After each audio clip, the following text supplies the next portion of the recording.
Bueno, hola, buenos días. Estamos nuevamente acá iniciando nuestro segundo programa. El anterior fue más introductorio, en el cual se nos pidió un poco aclarar el tema de lo que es el Jano Quirino, que es un dios romano que tiene dos visiones, ¿ya?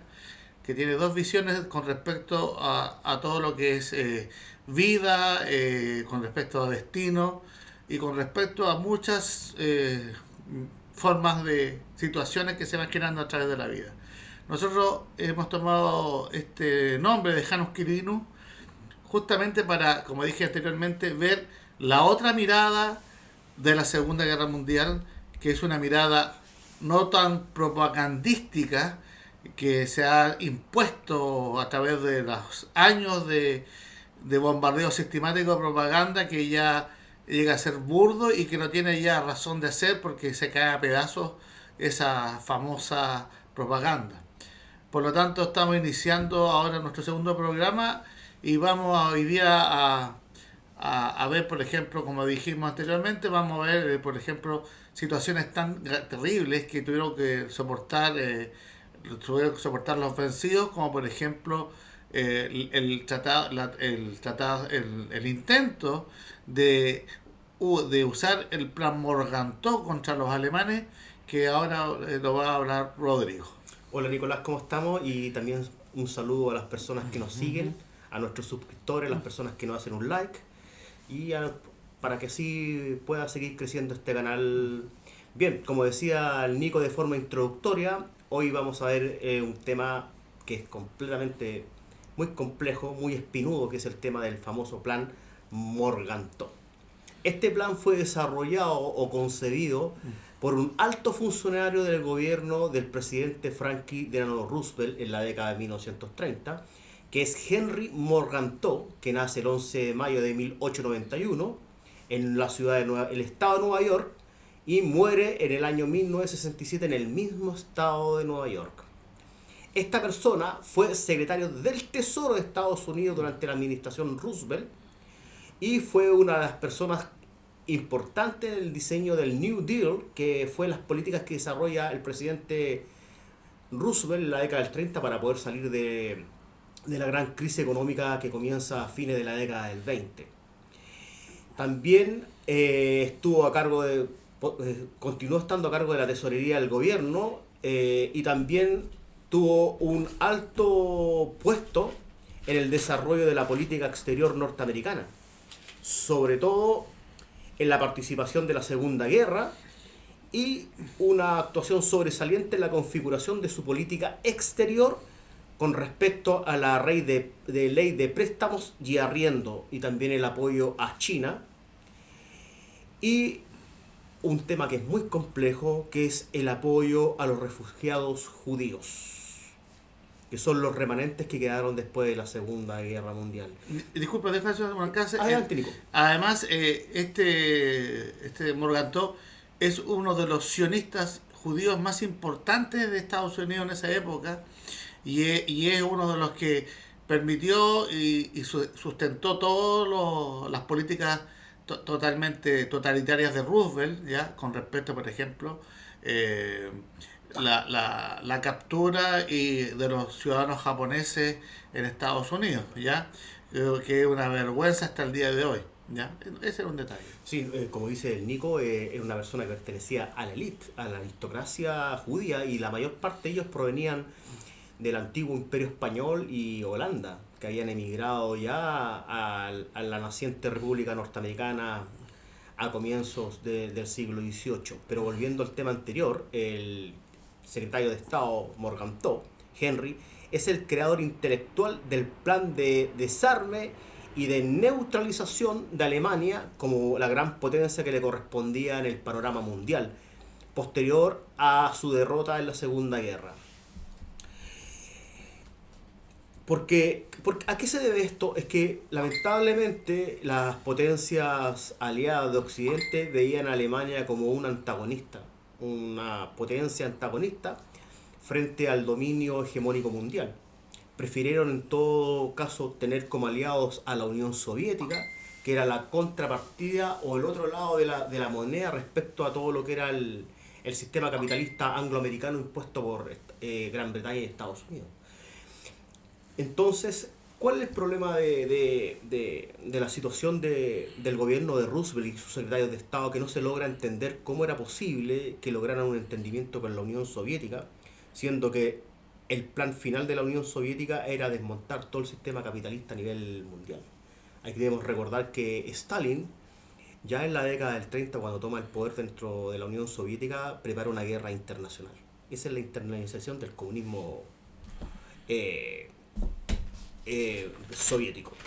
Bueno, y volviendo al plan Morgenthau, ¿en qué consistía el plan Morgenthau? Era la desindustrialización y desmilitarización de la Alemania para convertirla completamente en una economía agraria y de pastoreo, después de su derrota en la Segunda Guerra Mundial.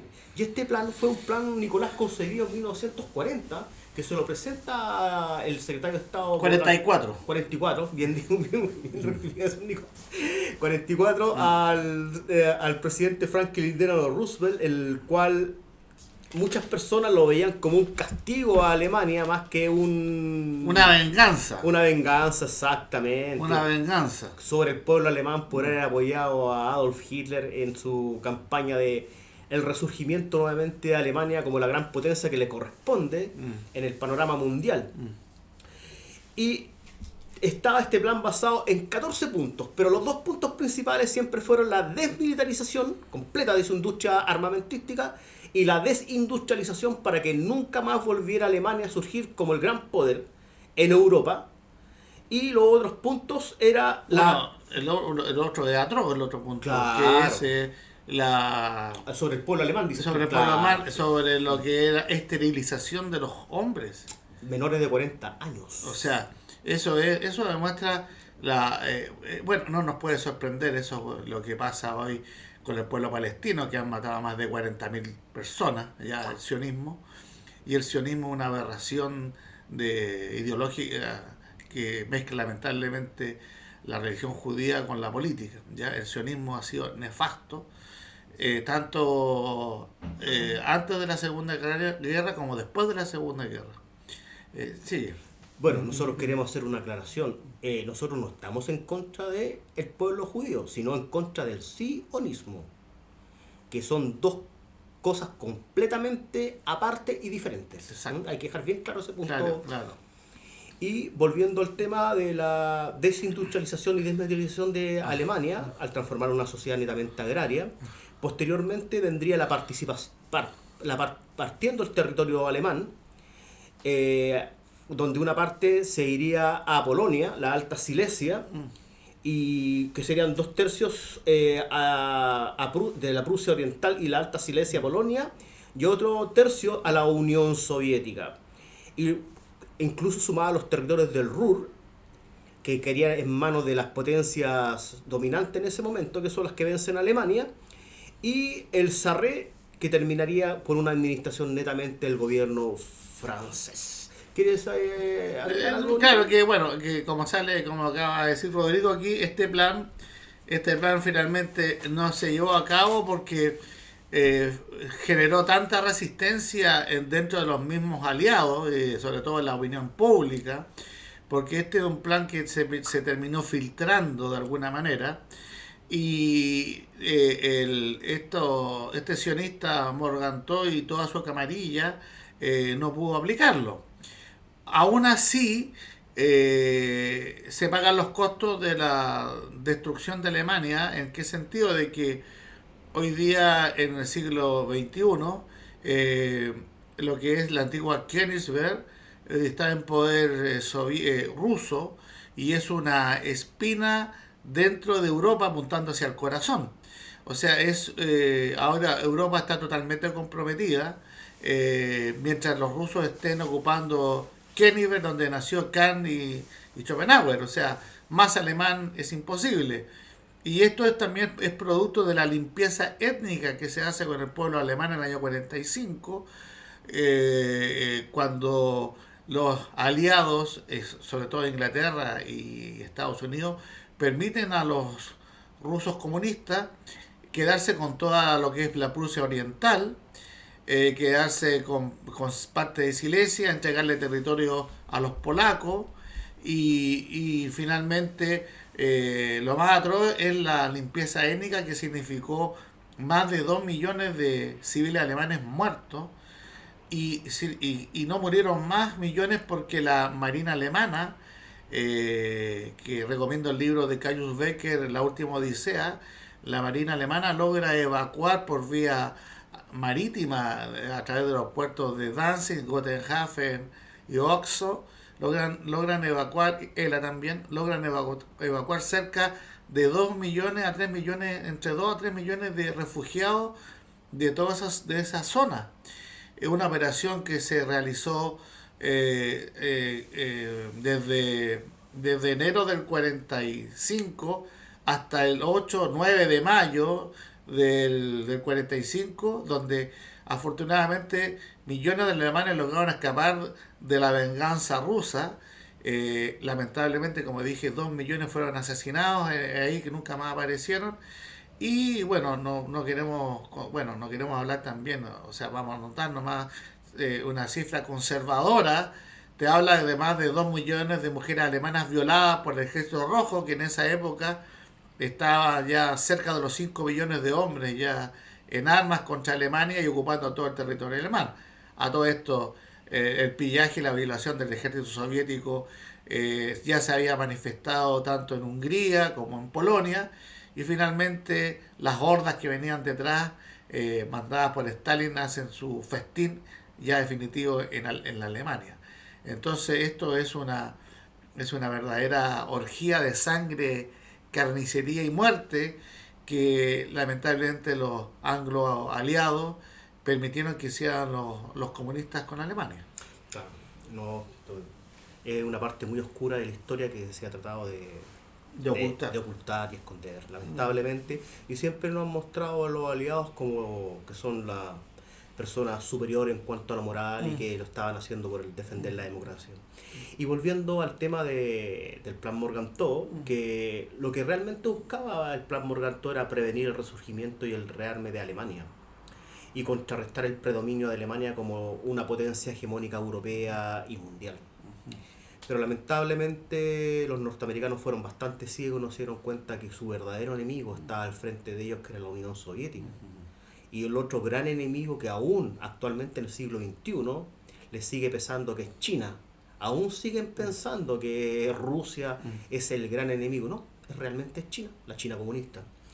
Bueno, y volviendo nuevamente al tema del Plan Morgenthau, era la idea, como que habíamos volver a reiterar, que era una idea concebida para la desmilitarización de Alemania y su industria y convertirla en una economía netamente agraria. Y el plan fue desarrollado por Morgenthau en 1944, exactamente. Disculpa, y otra cosa que, ¿Sí? que quiero, se me olvidaba, se nos queda en el tintero, porque esto, bueno, tenemos tiempo, pero también dentro de esta situación caótica del año 45, cuando ya Alemania está totalmente perdida, porque ya la Luftwaffe ya no domina los cielos, la artillería no tiene munición, salen estas situaciones en la cual los aliados imponen de una manera torpe y ciega la rendición incondicional al pueblo alemán. Los alemanes tratan de negociar una paz por separado. Sí. Himmler trata negocia con Folke Bernadotte, un emisario sueco, que después va a ser asesinado por los sionistas, por el Haganah y Grun en el año 48. Él trata de buscar una solución política a la guerra perdida ya de Alemania en el año 45. También von Ribbentrop también trata de buscar una negociación por separado con los aliados. Himmler también, y también fue falta otro más, si no me equivoco, no es Goebbels, es Himmler. Goering también quería negociar con separado con Eisenhower, pero lamentablemente ellos ya estaban condenados de antes, porque desde el bando ya vencedor se les había obligado a tener una rendición totalmente incondicional. ¿Y qué significaba eso? Que tú te rindes y tu enemigo hace lo que quiere contigo y tu familia. Cosa que sí ocurrió con los alemanes, sobre todo con los alemanes del este, con las provincias de Prusia Oriental, Pomerania y Silesia, que finalmente fueron entregadas a polacos y rusos hasta el día de hoy, con su respectiva limpieza étnica, como dijimos antes, y matanzas. Todo eso hasta el día de hoy ha quedado totalmente impune. No hubo juicio para los aliados que cometieron crímenes más atroces todavía. No nos olvidemos del bombardeo de Dresden, que es una vergüenza hasta el día de hoy. Y toda esa situación ha quedado totalmente impune. Porque lamentablemente el que gana escribe la historia. Exactamente. Bueno, y en el plan Morgan todos los aliados estarían controlando la economía alemana, en especial su industria, para transformar el país nuevamente en un país agrario. Y estarían destruyendo más de 1.500 plantas industriales y reduciendo el potencial industrial alemán a un 50%, retornando a los niveles de 1938, un año antes de la guerra. Dentro de los puntos restantes estaba la orientación hacia la desnazificación de la población a través de las medidas educativas y de control estadounidense de sus instituciones y territorios, buscando como objetivo la descentralización completa de Alemania. Pero hay un tema que lo vamos a volver a retocar, que el plan fue presentado al presidente Roosevelt junto al primer ministro Winston Churchill, primer ministro británico, durante la segunda conferencia de Quebec en septiembre de 1944. Churchill no estaba convencido respecto al principio de este plan, ya que veía que la desindustrialización de Alemania perjudicaría completamente la economía europea, pero Roosevelt le plantea la idea de que ellos podían abastecer industrialmente a Europa, en lo cual esa idea al final no cuaja. Sin embargo, el plan Morganto se filtra a la prensa poco después de la conferencia, complicando la posibilidad de llevarlo a cabo. La filtración causó el rechazo en los países aliados. Claro, mira, todo esto ya en el año 45, ya cuando ya Alemania está totalmente ya vencida ya, Churchill se da cuenta de que él es, ya no son las tres grandes potencias, son solamente Rusia y Estados Unidos los que ya dirigen toda la guerra. Inglaterra es solamente un aderezo ahí. Disculpa, Nico, la Unión Soviética. Perdón, la Unión Soviética, correcto. Son los que dirigen ya prácticamente la guerra. De hecho, en una conferencia, Stalin dice que va a fusilar y liquidar a más de 50.000 oficiales y soldados de la Wehrmacht, prisioneros, y Churchill se opone, pero finalmente Roosevelt lo apoya, y bueno, y eso va a ser una ligereza, porque finalmente derrotada la Alemania de Hitler en los campos de concentración soviéticos, que según las estadísticas de los 3 millones que habían de prisioneros tomados hasta el 45, solamente vuelven 2 millones. El 1 millón lamentablemente quedó para siempre en territorio ruso de prisioneros, me refiero yo, no muertos en combate.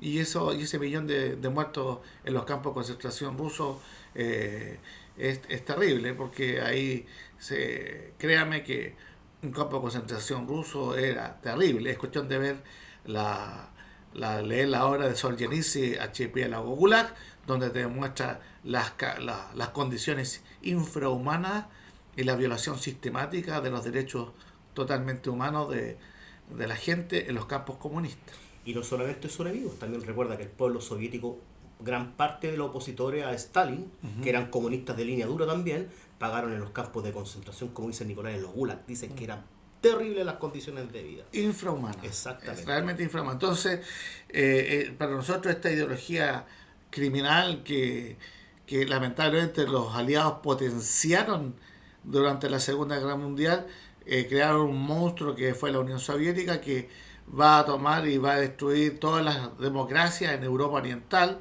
y la va a tener cooptada hasta el año 91, cuando realmente cae la Unión Soviética, generando justamente más de 45 años de opresión y y de tiranía del comunismo en esa Europa oriental, y que no quieren volver a tener jamás una ideología tan criminal como esa.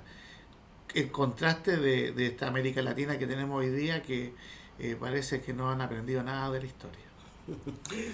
Y para terminar, respecto al plan Morgenthau, hay que tener claro que era una propuesta más vengativa que democrática o pacifista hacia Alemania. El plan demostró que los aliados estaban más preocupados de vengarse a Alemania que establecer una democracia y una paz duradera. La administración estadounidense estaba más interesada, la administración estadounidense, digamos, del presidente Roosevelt junto con el presidente Harry Truman, estaba más interesado en prevenir la recuperación económica de Alemania como un castigo al pueblo alemán por haber apoyado a Hitler. Yo quisiera agregar una cosa bien cortita, Nicolás. Yo lo que creo que realmente el núcleo fundamental de los aliados, tanto norteamericanos como británicos, fue solamente una lucha por el poder. Yo creo que el miedo que tenía Estados Unidos y Gran Bretaña al no haber llegado a un entendimiento con la Alemania nazi en la Segunda Guerra Mundial era que ellos se apoderaran completamente de Ucrania y de los países bálticos, porque ahí habrían tenido todos los recursos para haber seguido sosteniendo su hegemonía mundial. Y debemos entender una frase del profesor Henry Kissinger, que él dice, Henry Kissinger, que durante el transcurso histórico de la Guerra Fría, que fueron más de 45 años, APP, es algo completamente inusual en el sistema internacional. Si lo normal en el sistema internacional es que siempre hayan grandes potencias, en el cual puede haber una armonía o un equilibrio entre los poderes. Claro, eso es verdad, fue anormal, fueron 45 años de pequeños conflictos atizados unos a otros, qué sé yo. Ahí se ve la politización del conflicto palestino por el lado de la Unión Soviética, que lo hace propio, porque Estados Unidos, que lamentablemente Estados Unidos, cooptado por el sionismo, apoya a este estado criminal que hoy día, el 2024, está totalmente rechazado por todos los países, porque el genocidio del pueblo palestino comienza en el año 48 con la Nakba, y como anteriormente dije, el Irgun y el Haganá matan a Folke Bernadotte, que estaba justamente tratando de crear los dos estados que había pedido las Naciones Unidas, la creación del Estado palestino como un Estado sionista. Bueno, con esto estamos terminando ya este capítulo y esperamos verlo posteriormente. Chao, Listo. gracias. Gracias, hasta luego, que les vaya bien. Chao.